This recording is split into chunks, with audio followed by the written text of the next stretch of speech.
Hola a todos, hola Ale, ¿cómo estás? Buenas tardes, bienvenidos a nuestro segundo Cafecito y Compliance que invita a Miller y Chevalier y es el legal Rubio Villegas. El día de hoy estaremos platicando sobre el compromiso de México en materia de compliance, donde estaremos tocando sin duda temas muy interesantes. Así como hacerles de su conocimiento que el primer Cafecito y Compliance ya se encuentra en nuestro canal de YouTube, es el legal Rubio Villegas, por si se lo perdieron. Pero Ale, antes de entrar en materia, ¿te parece buena idea si empezamos contestando alguna de las preguntas que se quedaron pendientes en nuestra primera sesión? Me parece excelente idea, Ana. Donde Leticia nos preguntaba que cuál era la diferencia entre un sistema de compliance y un sistema de gestión. En mi opinión, Ale, un sistema de gestión complementa a un programa de compliance. Un sistema de gestión, como sabemos, cuenta con ISOs como la 9001, donde determina los requisitos que debe de tener un sistema de gestión de calidad para que una empresa garantice la ejecución óptima de sus actividades. De la misma manera, un programa de compliance debe de contar con sistemas adecuados para el control y vigilancia de las políticas y procedimientos que implemente dentro de su empresa. Por lo que muchas veces compliance se apoya también en estas normas ISO, como la 19600, que habla sobre el sistema de gestión de cumplimiento, o la ISO 37001, que habla de sistemas de gestión de antisoborno. Por lo tanto, yo concluiría, Ale, que no es que una reemplace a la otra, sino se complementan. También nos preguntaban, Ale, ¿cuál era la diferencia entre control interno y un programa de compliance? Y aquí también, Ana, creo que la respuesta es similar. Para que un programa de cumplimiento de verdad sea efectivo, como decíamos la semana pasada, tiene que irse más allá de las políticas y procedimientos, sino que tiene que estar en contexto dentro de las operaciones de la empresa, ser parte integrada al control interno que tiene ya la empresa dentro de sus operaciones. ¿Qué quiere decir eso? Quiere decir que toda empresa cuenta con su sistema de contabilidad. El sistema de control interno, cuando se integra con el programa de cumplimiento, analiza ese sistema de contabilidad y dice, ¿a dónde están mis puntos vulnerables al soborno, por ejemplo? Y se asegura que esos controles estén diseñados e implementados de una manera que sirva como complemento para las políticas y procedimientos que tiene ya la empresa diseñadas para prevenir y detectar ese soborno. Si es que es parte aparte, pero también integrado al programa de cumplimiento que se enfoca en la detección y prevención de pagos de soborno. Totalmente de acuerdo, Ale. La verdad es que un programa de compliance no podría existir sin un control interno. No, y algo que añadir también, Ana, es que ahora la SEC, que siempre ha contado con libros y registros así de manera más financiera, más de contabilidad, amplia su definición de lo que es un control interno a políticas, a cultura de ética, a líneas de denuncia, a capacitaciones. Todo eso se considera también ya una interpretación amplia de lo que es un control interno, al igual que un programa de cumplimiento. Por lo que, Ale, podríamos concluir que si la empresa ya cuenta con un control interno, le será más fácil el implementar un programa de compliance, ¿correcto? Correctamente. Y Ale, para concluir nuestras preguntas rápidamente, nos preguntaban acerca de una nueva ley que se está hablando en México, la cual se dice que hará obligatorio que las empresas tengan sistemas de compliance. Bueno, no sé si se refieran a esta misma, pero así es. En México actualmente existe una iniciativa de ley llamada la Ley General de Responsabilidad Empresarial y Debida Diligencia Corporativa. Esta iniciativa, Ale, busca determinar la conducta de las empresas para mitigar los impactos negativos que pudieran resultar de sus cadenas de suministro, de sus relaciones comerciales, de las condiciones a los trabajadores, del respeto a los derechos humanos, al cuidado del medio ambiente, al combate a la corrupción. Y sí está hablando de convertir en una obligación para las empresas implementar de manera permanente un programa de responsabilidad social empresarial, por lo que debemos tener muy de cerca esta iniciativa de ley, ya que sin duda nos va a traer muchas obligaciones para las empresas en materia de compliance. Ale, nada más para recordarles rapidísimo a todos los que nos acompañan que durante la sesión nos pueden ir dejando sus preguntas, sus comentarios. Al final de la sesión trataremos de contestarlas todas. Si no, podemos hacer la misma dinámica que estamos haciendo hoy en nuestra tercera sesión. Pero si gustan, también nos pueden dejar un correo electrónico para que nosotros nos podamos comunicar y contestarla de manera directa con ustedes. Ale, pero la gráfica que estoy viendo, que estamos ahorita viendo todos, parece ser muy interesante. ¿Nos puedes platicar más sobre estas encuestas, esta gráfica que estamos viendo? Por supuesto, Ana. Nosotros en Miller y Chevalier desde 2008 hemos preparado una encuesta cada 4 años que se enfoca en la percepción de corrupción en Latinoamérica.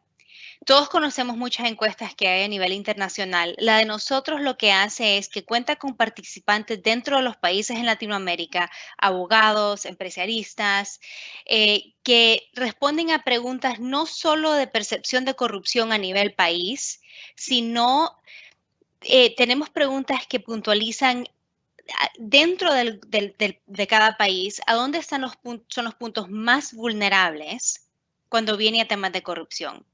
Y porque hemos visto desde 2008 hasta ahora, hemos visto cuáles son las tendencias que se están desarrollando en Latinoamérica. Y lo que estamos viendo ahora es que en general la percepción de corrupción no cambia mucho cuando viene a nivel país. Y específicamente en México sigue siendo, como vemos acá en esta lámina, sigue siendo la percepción muy alta de corrupción en México. Nuestros participantes perciben de que la corrupción es un obstáculo significativo para poder realizar negocios en México. Profundizando un poco más, la área más de riesgo más alto dentro de México se considera ser la policía y otras áreas de seguridad dentro del país. Nuestros participantes, Ana, 90% de los participantes del país de México consideran de que la corrupción con la policía es significativamente alto, dentro de los más altos en el país y también en la región. Otras áreas que suben más allá de 80% de los participantes que consideran que son significativamente un obstáculo es contacto con partidos políticos. Y también el 75%, que esto es lo interesante, nos hablan de la corrupción dentro de la fiscalía y también otros entes gubernamentales que apoyan a la fiscalía con temas, por ejemplo, como investigaciones. Pero no todo es negativo, Ana, sino que también estamos viendo nacer un gran optimismo en México, ya que 68% de nuestros participantes nos indican que las leyes en México, las nuevas leyes de anticorrupción, se consideran eficaz cuando viene a su meta de combatir la corrupción en el país. Si es que esperamos que de aquí en el 2024, cuando volvamos a iniciar esta encuesta, quizás ese número suba y ojalá que veamos esos otros porcentajes de riesgo bajar. Totalmente, Ale, de acuerdo. Y la verdad es que ahorita estaremos platicando acerca de estos compromisos que tal mencionas que ha generado una manera de percibirla, de ya no percibir tanto la corrupción a la mejor, o que ya más bien se está combatiendo la corrupción, ¿no? Entonces, esto es una muy buena noticia. Y pues sí, y es precisamente, ya para entrar en materia, Ale, que por los lugares que ocupa México en las encuestas e índices de corrupción, que desde 1982 México ha diseñado instituciones de anticorrupción. Sin embargo, cuando México decide formar parte de acuerdos internacionales, es cuando se ve obligado a mejorar e implementar medidas para prevenir la corrupción. Además de tener las leyes extraterritoriales de nuestros socios comerciales que ya platicamos en nuestro cafecito anterior.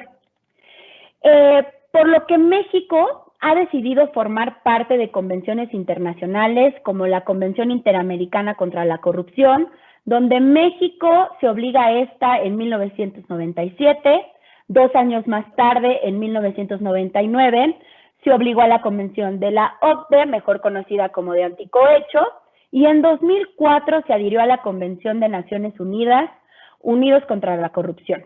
Los compromisos que vamos a estar platicando el día de hoy son el resultado de estos acuerdos internacionales a los que México forma parte.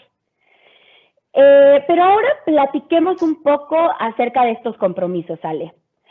México en 2015 estableció una serie de reformas constitucionales en materia de anticorrupción, la cual dieron vida al Sistema Nacional Anticorrupción.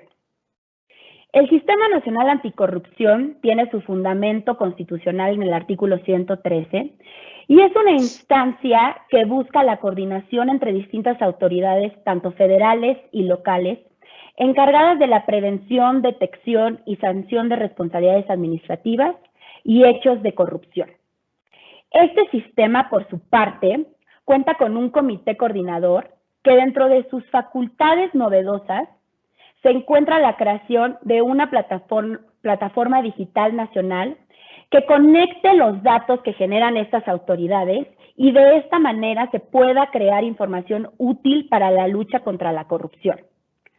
Te platico, Ale, esta plataforma cuenta con los siguientes sistemas. Cuenta con 6 sistemas y son los siguientes. Cuenta con el sistema de declaraciones, cuenta con el sistema de servidores públicos en contrataciones, cuenta con el sistema de servidores públicos y particulares sancionados. Esto es muy interesante, ya que la información que te proporciona este sistema es la que emite la Secretaría de la Función Pública acerca de los licitantes, proveedores y contratistas sancionados. Este sistema me parece muy acertado por 2 razones. La primera, ya que dentro de nuestras empresas debemos considerar este sistema como un requisito de búsqueda para la debida diligencia en nuestras contrataciones a terceros. Y 2, buscar como empresas no aparecer en estos tipos de sistemas. Estos sistemas son públicos y esto podría traer una repercusión en nuestra reputación. Como otro sistema se encuentra la fiscalización. El quinto es denuncias. Estas denuncias se harán por faltas administrativas y hechos de corrupción. Y otro de los sistemas es el de contrataciones públicas. Para hacerles de su conocimiento, actualmente se encuentran inhabilitadas los sistemas de fiscalización y de denuncia. Pero lo cierto, Ale, es que el Sistema Nacional de Anticorrupción, a sus 5 años de creación, aún no opera como se esperaba. No se ha aprovechado su potencial como un órgano capaz de institucionalizar la lucha contra la corrupción. Esperemos esta situación cambie y que cambie pronto para que se desarrolle como se ha venido planeando. Este es un compromiso muy esperado. Otro gran compromiso de México fue la creación de la Ley General de Responsabilidades Administrativas, ya que junto con la Ley General del Sistema Nacional Anticorrupción, son los 2 pilares normativos sobre los que se sustentará el combate a la corrupción. Ambas leyes se publicaron en 2016 en el Diario Oficial de la Federación, pero la Ley General de Responsabilidades Administrativas entró en vigor hasta 2017. Esta ley busca sancionar a los servidores públicos y particulares, entendiéndose particulares como personas físicas y morales, o sea, empresas, por actos u omisiones vinculadas con faltas administrativas graves. Estas las podremos encontrar en la ley, en el título 3, en el capítulo 2 y en el capítulo 3. Esta ley es relevante para las empresas porque en su artículo 24 hace responsable a la empresa cuando los actos vinculados con faltas administrativas graves sean realizadas por personas físicas que actúen en nombre o en representación de esta. Pero, de la misma forma, en el artículo 25 establece que si la empresa contaba con una política de integridad, esta se valorará para la determinación de la responsabilidad de la empresa. En el mismo artículo nos menciona los elementos que deberá de contener dicha política de integridad, entendiendo, Ale, política de integridad como un programa de compliance. En nuestra tercera sesión, que va a estar muy interesante, vamos a estar platicando sobre estos elementos y sin duda vamos a tocar los elementos que debe de contener esta política de integridad. Pero es así como este compromiso hace partícipe a la empresa ante el combate a la corrupción, donde primero la hace responsable de los actos de corrupción que pudieran cometerse dentro de ella y segundo, le otorga las herramientas para prevenir que estas ocurran. La cultura de la prevención, Ale.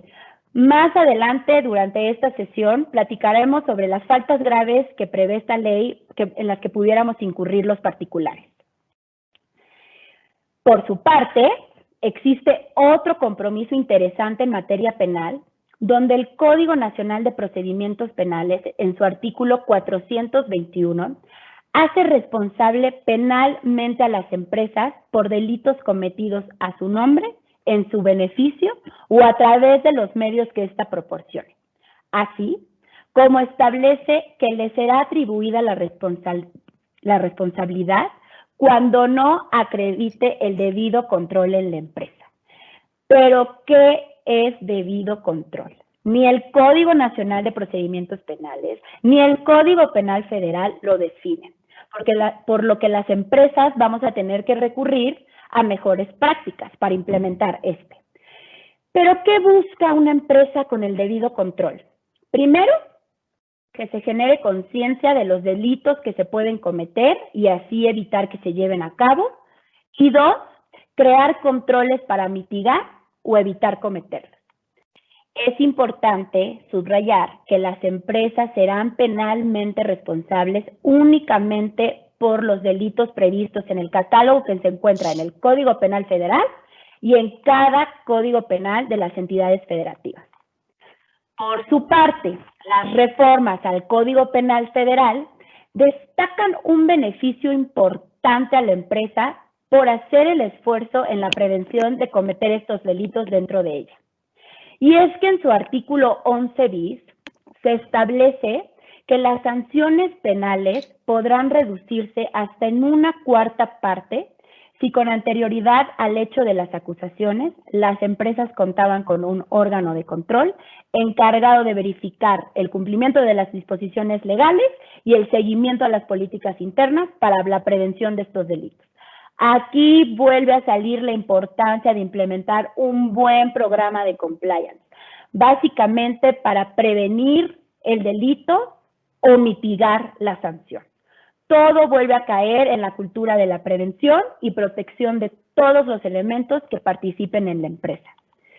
Y es tener presente que ninguna empresa está exenta de cometer delitos penales, por lo que es necesario que personas expertas en la materia sean las encargadas de identificar tales delitos. Debemos de tomarnos esta situación en serio. Y por último, Ale, les quisiéramos platicar como otro compromiso de México es la Unidad de Inteligencia Financiera de la Secretaría de Hacienda y Crédito Público.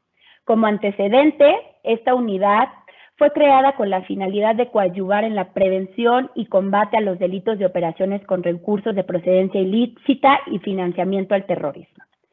Lo quisimos incluir en este cafecito, ya que la UIF actualmente se encuentra participando activamente en el combate a la corrupción a través de la firma de convenios con dependencias gubernamentales, con universidades, gobiernos locales y sindicatos patronales. Así como se está proponiendo integrar a la UIF como integrante al Comité Coordinador del Sistema Nacional de Anticorrupción, ya que se considera que las facultades con las que cuenta la UIF son necesarias para optimizar el funcionamiento del sistema, donde se destaca que las herramientas tecnológicas avanzadas con las que cuenta la UIF permitirán colaborar en la lucha contra la corrupción a través del seguimiento de las operaciones vinculadas con delitos de hechos de corrupción. A mí me parece súper interesante que estén considerando a la UIF, ya que es una unidad muy avanzada en tecnología y esto va a hacer que pueda arrancar este Sistema Nacional de Anticorrupción y fortalecerse en este sentido. Pero ahora bien, consideramos importante mencionar brevemente las faltas administrativas graves a las que pueden incurrir los particulares que se encuentran previstas en la Ley General de Responsabilidades Administrativas. Pero para hacer más ameno nuestro cafecito, las platicaremos a través de un ejemplo muy sencillo. En nuestro artículo 66 de esta ley contamos con la falta de soborno, con la falta del soborno. Y supongamos, va a ser un ejemplo muy sencillo, pero supongamos que dentro de una empresa el responsable de proyectos necesita un permiso de construcción para ejecutar una obra, pero los tiempos están encima y lo necesita de inmediato. Este se acerca con la autoridad competente y le ofrece cierta cantidad de dinero para agilizar la obtención de este permiso. ¿Qué vale la pena destacar de este ejemplo? Que no es necesario que el responsable de proyecto entregue esta cantidad de dinero.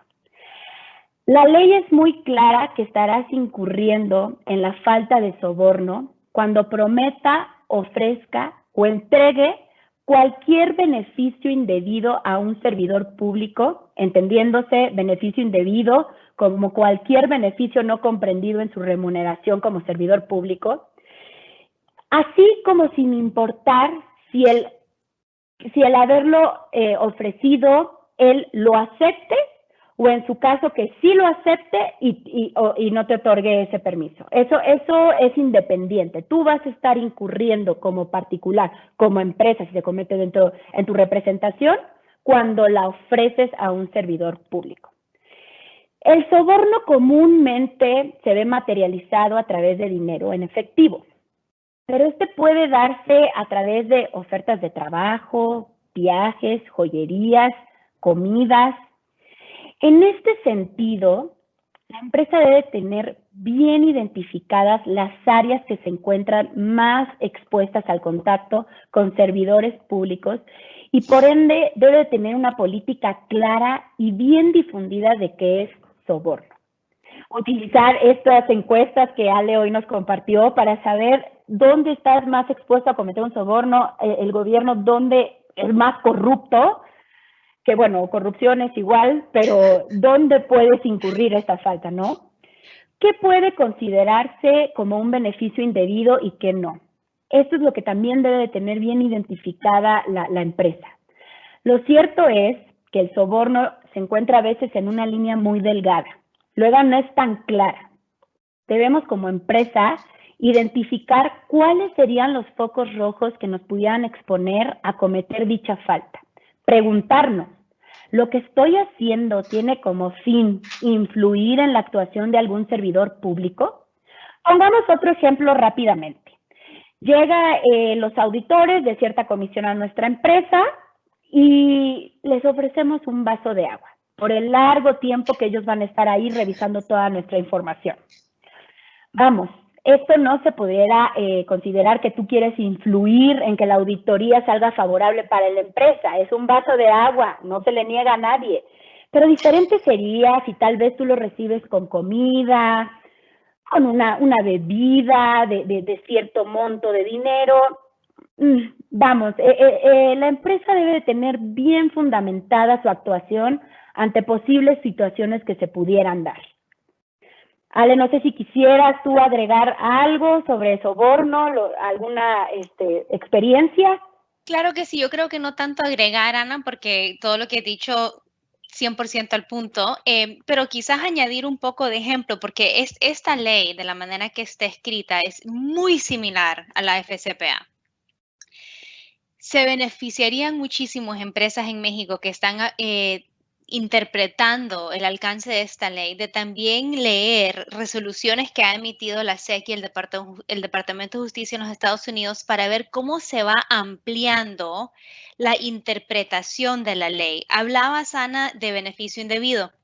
Ese es el área donde más creatividad hemos visto, tanto por los que incumplen con la ley como con la interpretación que le da el gobierno.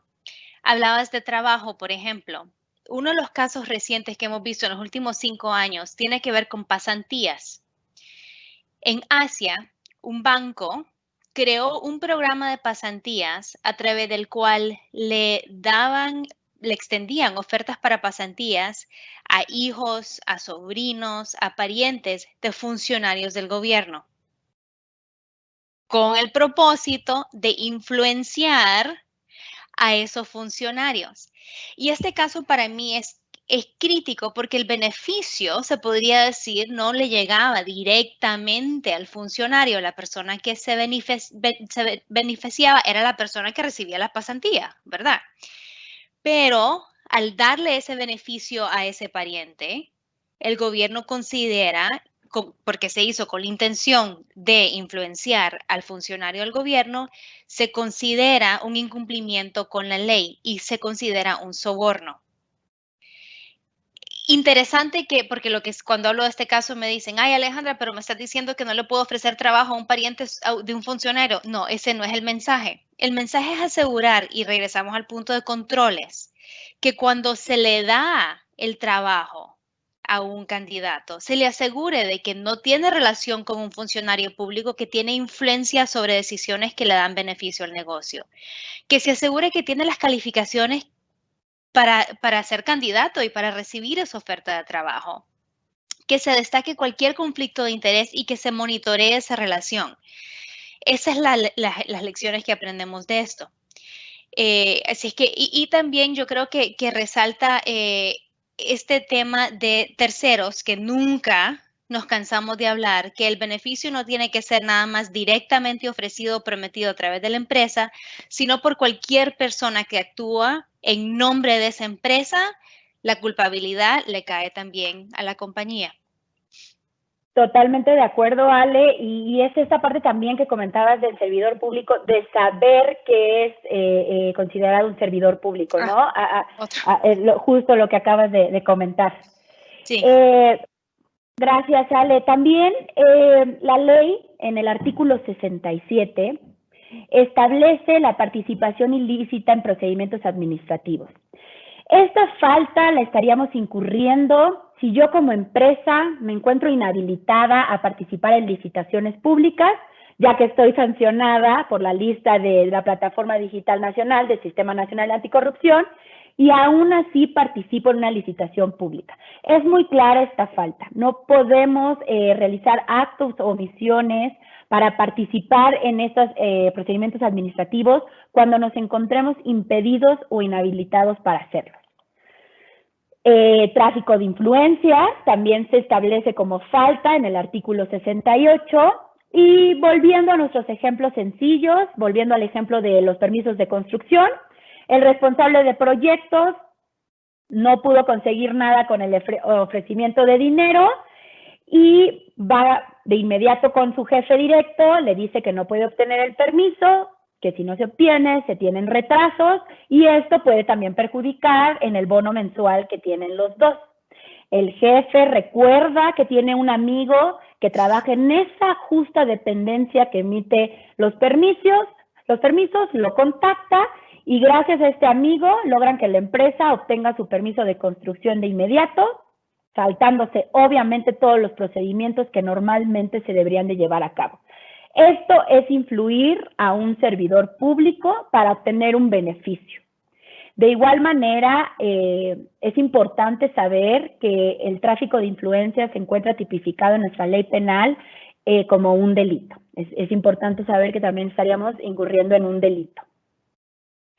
La falta de utilización de información falsa. Esta se establece en el artículo 69.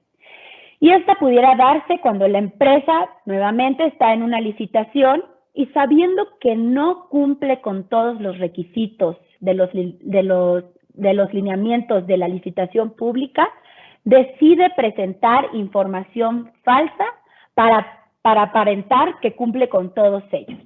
Y así buscar ganar esta licitación. Esto es también muy claro, es utilizar información falsa para tener un beneficio, que en este caso sería ganar la licitación.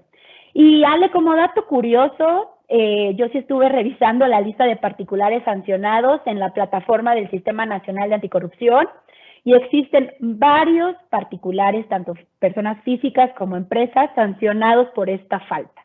Tener muy en la empresa, tener también, abarcar todo este tipo de cosas, de entrega de información falsa, alterada, todo esto debemos de tenerlo en políticas claras.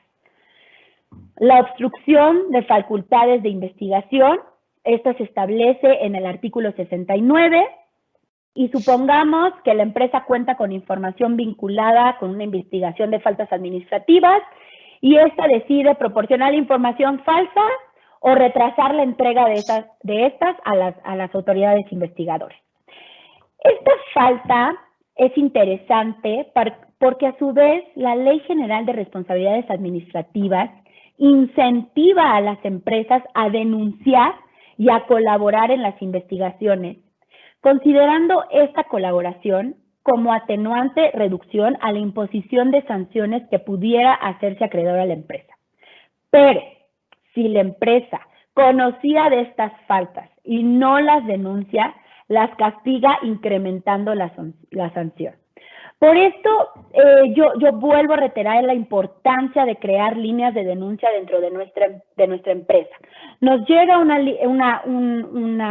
denuncia donde dice que se está haciendo una falta administrativa, hay que colaborar con las autoridades de investigación. Sé que a veces tememos como empresa caer en escándalos de corrupción, pero vale la pena cooperar con la investigación y no caer en más sanciones y dar transparencia de parte de la empresa como diciendo, sí, tuvimos una denuncia de una falta de administración, de un acto de corrupción, pero lo estamos atendiendo, lo vamos a monitorear, lo estamos denunciando ante las autoridades competentes y lo vamos a mejorar. Esa creo que sería una imagen más positiva en vez de querer ocultarlo. ¿Tú nos quisieras platicar algo, Ale, sobre este tema? Sí, Ana, lo último que dijiste, que es, o sea, no es importante solo crear la línea de denuncia, sino también tener un procedimiento que guíe a la empresa a cómo responder a esas denuncias, a cómo capacitar a las personas que, primero, quiénes son los responsables para investigarla y para contestar. Segundo, capacitar a esas personas para asegurar que la investigación sea una investigación interna independiente, que sea para buscar la verdad y no para esconder, ¿verdad? Con ese espíritu de cooperación. En el último, y eso lo vamos a hablar en la próxima sesión, Ana, pero en la última guía que emitió el Departamento de Justicia ahora en el verano sobre lo que se considera un programa de cumplimiento fuerte, hace mucha énfasis en este tema de investigaciones y en cómo se maneja la línea de denuncia.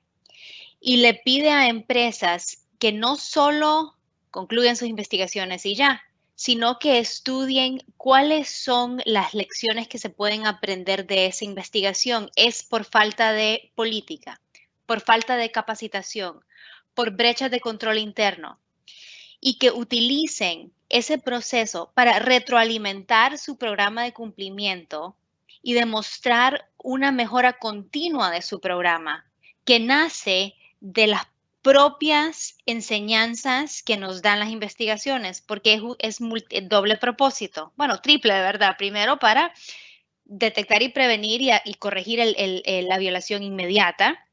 Segundo, para cooperar si es algo que tiene que el gobierno también está investigando.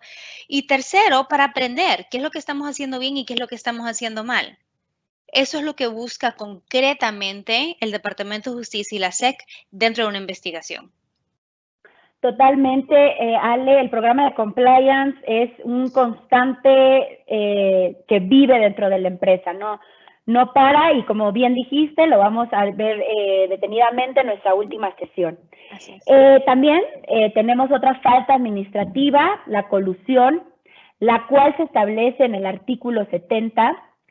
La colusión, recordemos que es una práctica anticompetitiva y se encuentra también regulada por la Ley Federal de Competencia Económica, donde la COFESE, la Comisión Federal de Competencia Económica, es una autoridad reconocida por ser activa en su imposición a las sanciones, por lo que también estaríamos envueltos en esta práctica anticompetitiva. Y esta falta la podemos encontrar si, por ejemplo, nos encontramos reunidos con otros empresarios y se empieza a hablar sobre ciertos temas, sobre algún producto, y una cosa lleva a la otra y terminamos poniéndonos de acuerdo en fijar precios de algún producto.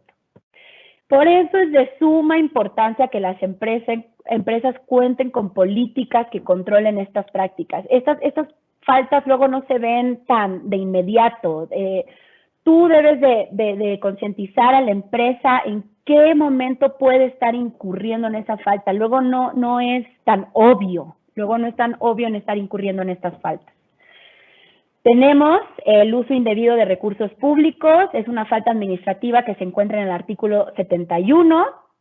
Y supongamos que una empresa recibe recursos del gobierno por medio de una licitación pública para suministrar medicamentos. Esta empresa no tiene ese giro comercial, por lo tanto, ocupa ese recurso para otro fin distinto al otorgado.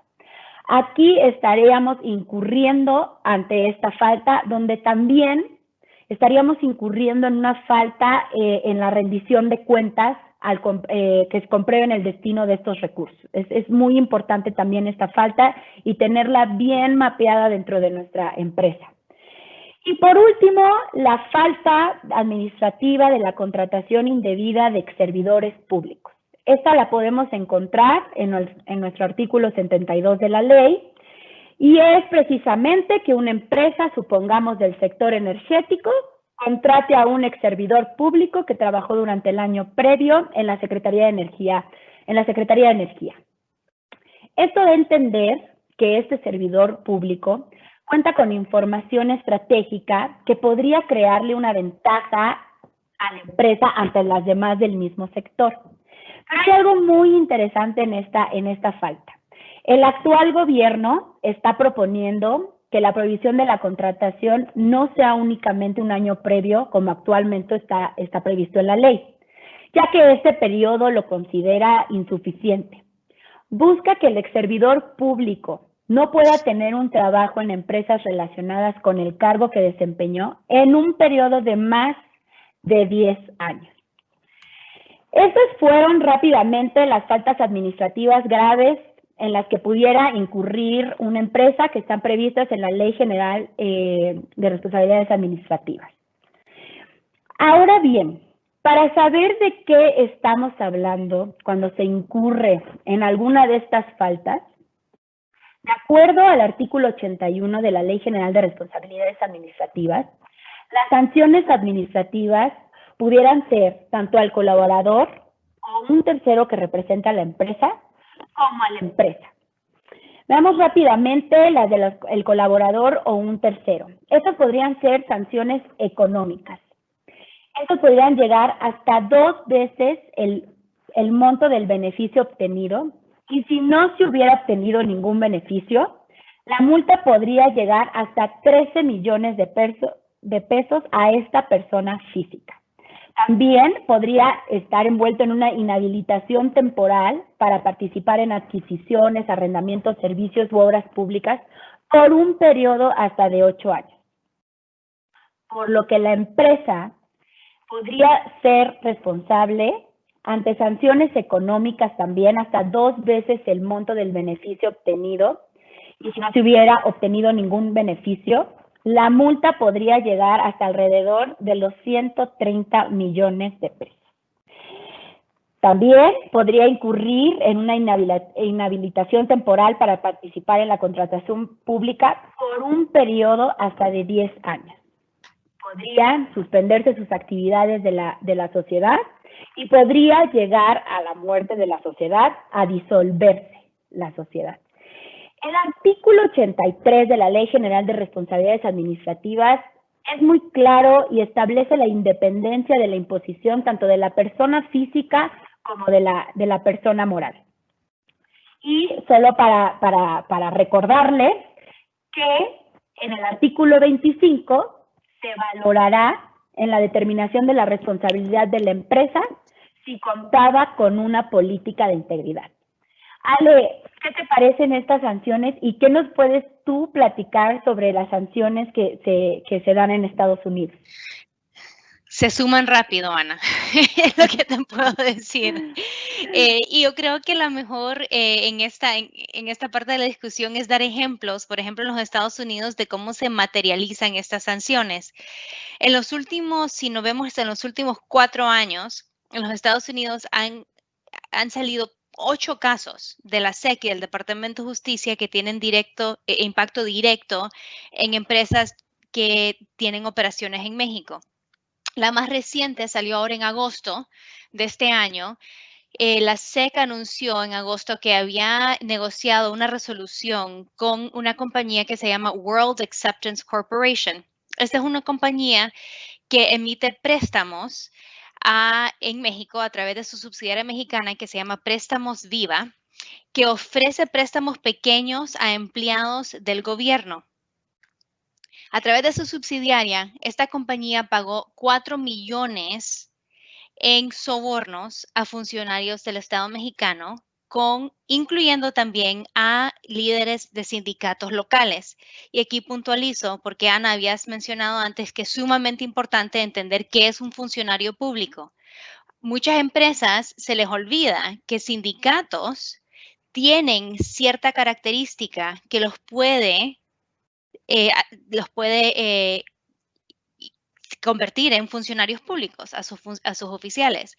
Esta empresa lo que hacía era pagaba sobornos a través de terceros a funcionarios y a sindicatos con el propósito de asegurar que le dieran contratos para permitirles que le extendieran préstamos a sus empleados, y también pagaban sobornos para asegurar de que los empleados pagaran sus deudas.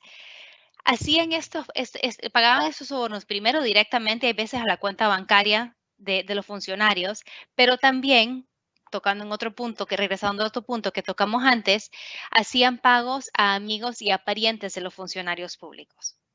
Que vemos como todo eso nace. Al final pagaron 21.7 millones en una resolución a la SEC. Interesantemente, el Departamento de Justicia desistió de la investigación, no emitió ninguna sanción en este caso en particular, lo cual indica de que las faltas graves en este caso fueron más que todo por falta de control interno. Los pagos que se le hacían a los funcionarios a través de terceros lo registraba la empresa como comisión, pero no era comisión, sino era un porcentaje que se le pagaba al tercero para que ese dinero se le pasara a los funcionarios. Si es que los montos crecen muchísimo, también incluye devolución de fondos que fueron indebidamente ganados, porque fueron a través de sobornos, va también dentro de las multas que imponen los Estados Unidos. Y es muy interesante, Ale, también que acabas de mencionar sobre estos controles financieros donde la empresa registraba como comisiones estos fraudes, este soborno. Entonces es muy interesante saber que la empresa debe de contar con otras políticas, y por eso quisimos incluir estos otros conceptos relevantes. Como por ejemplo el pago de facilitadores. Ale, que nos quisieras platicar sobre qué son estos y una política que se debe de implementar acerca. Claro que sí. Bajo la FCPA, interesantemente, la FCPA no prohíbe pagos facilitadores, que para empresas crea un área muy gris. Porque ¿qué es un pago facilitador bajo la definición que le da la FCPA? Es un pago rutinario que se le da a un gobierno que es permitido bajo la ley, a un funcionario o a un administrador, que se le permite bajo la ley para que ese oficial emita una decisión a cual tengo el derecho legal de manera quizás un poco más rápida. Un ejemplo que siempre damos es un monto de dinero que yo pago para recibir mi pasaporte más rápido, pero es un pago legal. Tengo lo que, si me espero 30 días es X, si lo quiero en 2 semanas tengo que pagar un poquito más. Un pago facilitador es crítico tenerlo bien definido entre las políticas de la empresa para que los empleados entiendan qué es un pago facilitador que se permite y qué es un soborno, porque como dije antes, cae dentro de un área muy gris. Lo que típicamente recomendamos es que haya un proceso de revisión y de aprobación antes que se permita un pago facilitador, para que no haya ninguna duda. Ahí vamos al tema de control. También se debe de registrar como lo que es un pago facilitador para que no se incumpla con la obligación que tienen las empresas de mantener libros y registros detallados y transparentes. Tenemos muchas empresas que prefieren prohibir los pagos facilitadores, que también facilita el cumplimiento con la ley porque no queda duda que no se permite pago en ninguna clase. Aún así, debería de existir un procedimiento interno para revisar, aprobar y también registrar estos pagos si es que en un momento se tienen que hacer por excepción porque se reconocen como pagos legales. Pero es un área muy peligrosa y empleados que conocen este concepto de pago facilitador hay veces incurren en incumplimiento con la ley sin querer, porque de verdad creen que están pagando un pago facilitador, pero lo que entienden es que no es que te voy a pagar a ti, Ana, la funcionaria del gobierno, dinero directamente que va para ti, que no está registrado bajo la ley, que no se permite para que me des una licencia más rápido. Eso no es un pago facilitador, por menor que sea el monto, es un soborno. Totalmente, Ale. Nada más antes de pasar al próximo concepto relevante, en México sí están prohibidos estos pagos de facilitadores.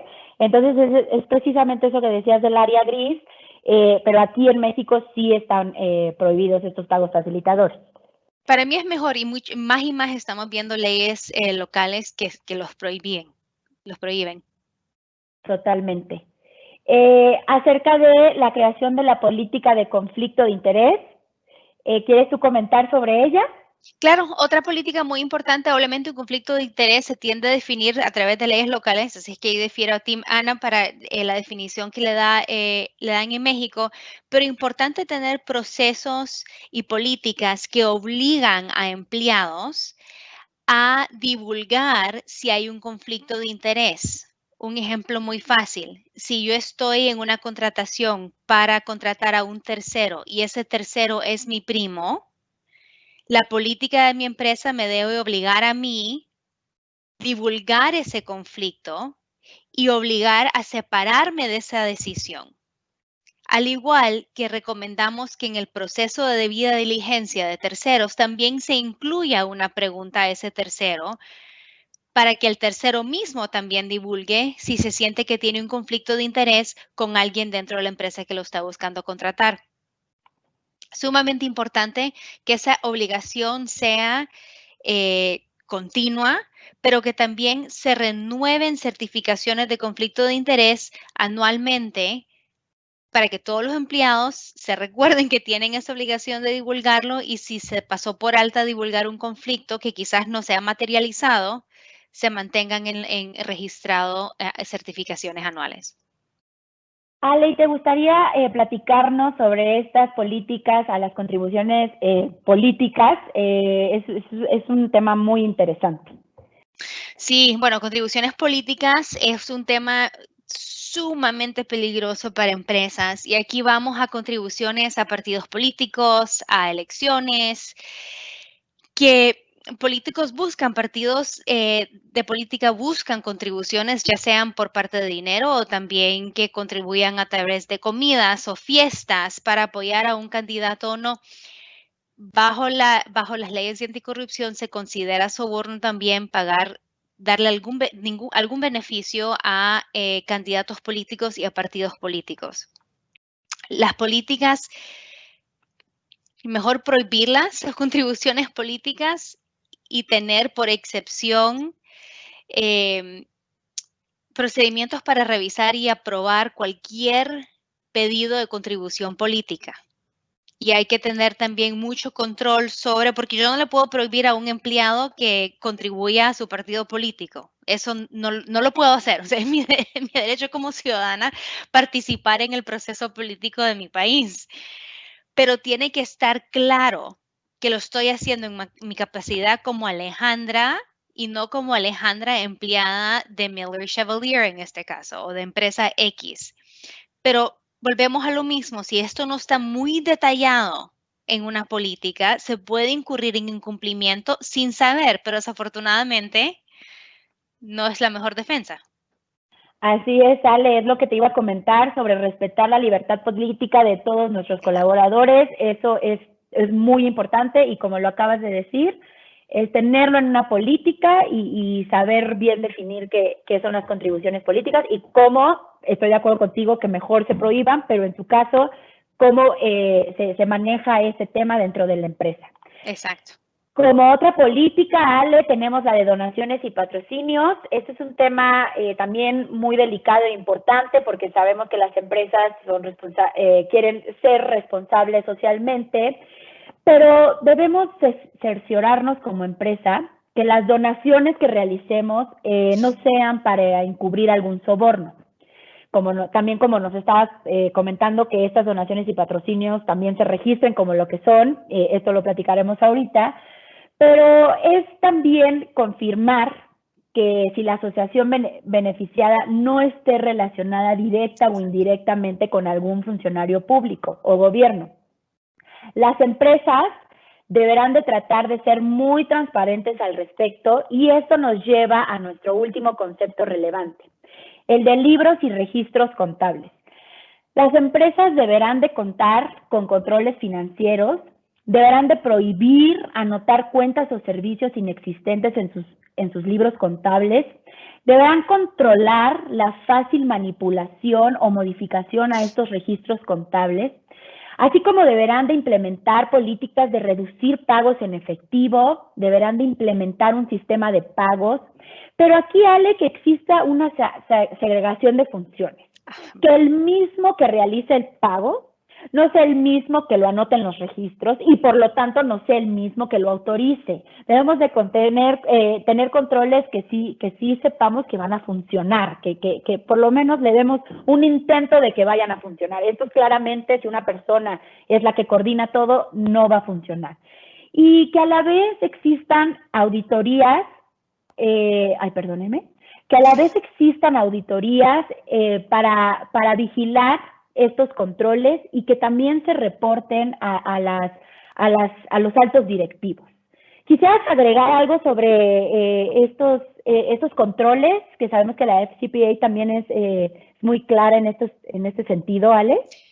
Lo que sí agregaría, Ana, es que es crítico asegurar no solo el cumplimiento con los controles, sino auditoría interna debe trabajar mano a mano, y esto es una pregunta que nos hicieron la semana pasada, mano a mano con cumplimiento ilegal, para entender bien cuáles son los riesgos de cumplimiento que le enfrentan a la compañía y asegurar que esos controles estén diseñados no solo con riesgos financieros y contables en mente, sino que estén diseñados también para ayudar con la implementación del programa de cumplimiento, para detectar y prevenir esos riesgos de cumplimiento que ha identificado el Departamento de Cumplimiento o el Departamento Legal. Hacer ese análisis, ese testeo, monitoreo de controles de manera rutinaria es tan crítico como asegurar que se cumple con los procedimientos en sí. Así es, Ale, y pues yo creo que estaremos cerrando con broche de oro en nuestro próximo Cafecito y Compliance, nuestro último Cafecito y Compliance, donde estaremos por fin hablando de lo que debe de contener un programa de compliance, sus elementos esenciales. Sin duda va a ser un cafecito muy enriquecedor, vamos a estar poniendo pues ahora sí como las bases que se necesitan, ¿no? Para todo lo que hemos platicado. Y nada más, Ale, quisiera compartir este esfuerzo que Transparencia Mexicana, Mexicanos contra la Corrupción y la Impunidad, en alianza con la revista Expansión, crearon a través de este índice de las 500 empresas frente a la corrupción, el cual busca sumar al sector privado a la lucha anticorrupción en México. Y se trata precisamente de un ranking que califica a las empresas más grandes de México por sus códigos de ética y sus políticas de anticorrupción y la calidad, publicidad y transparencia con la que se dan a conocer estas. Esta, a mi parecer, es una iniciativa súper importante, ya que incentiva entre las empresas a tener más transparencia en estos temas, como lo platicábamos la otra vez, la nueva forma de hacer negocios. Y sin duda, las empresas siempre buscamos ser reconocidas por nuestros esfuerzos, por lo que a mí este ranking me parece espectacular. Y pues ojalá, Ale, que cada vez sean más iniciativas como estas, que nos incentiven como país a no tener tolerancia a la corrupción. No sé si tú quisieras agregar algo, Ale, de nuestro próximo cafecito. No, como dices, la semana que viene es cuando ya entramos a lo más técnico de qué se consideran los elementos críticos para un programa de cumplimiento y cómo se deben diseñar también para asegurar que tienen un programa de cumplimiento fuerte y ágil. Muy bien, Ale, pues muchísimas gracias a todos. Estamos revisando nuestras preguntas y respuestas. Creo que ya pudimos, no hay ninguna, ¿verdad, Ale? No veo ninguna hora. Perfecto, pues les volvemos a agradecer que nos hayan acompañado en esta tarde de Cafecito y Compliance. Los invitamos en nuestro último Cafecito y Compliance que ya platicó Ale y les dejamos nuestros contactos por si tienen alguna duda, algún comentario. Muchísimas gracias por acompañarnos. Gracias, Ale. Gracias, Ana.